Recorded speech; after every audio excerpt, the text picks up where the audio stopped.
Security guard caught a snake in our apartment complex and delivered it straight to my door. I was just about to scream when floating comments cut in. The male lead got dumped and turned back into his real form just to spy on his girlfriend, and he actually got caught? This is funny as hell. He got dumped and his girlfriend hates him. He's probably gonna cry himself to sleep. Aw, poor little snake can't curl up on his girlfriend tonight. The big black snake looked pitiful in the guard's hands. It secretly sized me up with its slit pupils. I tried holding out my hand, and the black snake stared in disbelief. 2 seconds later, it obediently rubbed its head against my fingers. The moment the guard let go, the black snake shot up from my wrist at lightning speed and wrapped around me tightly. The floating comments popped up again. Miles isn't even worried about scaring Olivia, huh? You can't blame him. 10 guards chased him halfway across the complex and hit him with their batons. Even a handsome snake man would lose his fight after that. Yeah, getting hit more than 10 times is harsh. If Miles weren't ridiculously lucky, Olivia would already be moving on to someone else. At the same time, the guard said, "Miss, you're free to keep pets, but you can't let a snake that big just wander around. You're gonna scare somebody. If I hadn't suddenly remembered seeing this snake sunbathing by your window earlier, we would have killed your pet and made a pair of boots out of it." As soon as the black snake heard that, it shuddered and dove straight down my collar. Whoa, not fair. I want Miles's point of view. Me too.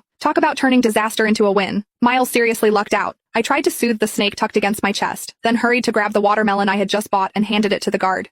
"I'm really sorry. It won't happen again. Here, it's so hot out. Have some cold watermelon." The guard looked a little happier with the watermelon in his hands. He gave me a few reminders and left. I was about to close the door when I felt the black snake burrow deeper. It even flicked its tongue. Damn it. Breaking up with Miles Richardson really was the right call. This jerk of a snake man pretended to be a normal human while dating me, and he wouldn't even let me touch him. Yet when he wanted to take advantage of me, he never once hesitated. I tried to pull the snake out, but it stubbornly wriggled farther in. That slippery, warm sensation glided over my skin. I had felt it in my dreams more times than I could count.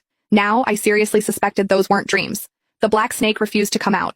In the end, I had no choice. I let it curl up against me and fall asleep. Miles can finally sleep well. Ever since breaking up with Olivia, he hasn't been able to eat or sleep. He drank himself numb until he finally couldn't take it anymore and turned back into his real form just to see her. I peeked down through my collar at the black snake nestled inside. I didn't get it. Sure, I was the one who suggested the breakup, but he agreed to it too. The reason was simple. Miles wouldn't let me touch him. Imagine dating a guy with a perfect face, long legs, and abs, just to have him tell you he didn't want to get intimate with you. For a while, I even wondered if something was wrong with him, or if he was self-conscious of his size. But every time things almost crossed the line, Miles would grit his teeth, get up, and march into the bathroom to take a cold shower, leaving me alone in the bedroom to clean up the mess. Back then, I thought he must be in love with someone else, and he was saving himself for his one true love. Because of that, Miles and I ended up in a huge blowout fight. "Miles, are you even a man? If you are, then touch me." Miles clenched his fists. A long silence passed before he finally said, "I just want to wait a little longer, until you're ready to accept it." Accept it? Accept what?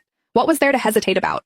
I might be a little old-fashioned, but Miles and I had been together for 4 years. We were already talking about getting married. I didn't care if some things happened sooner than planned. I tried to stay calm and told Miles, "I want this. Whatever it is, I accept it."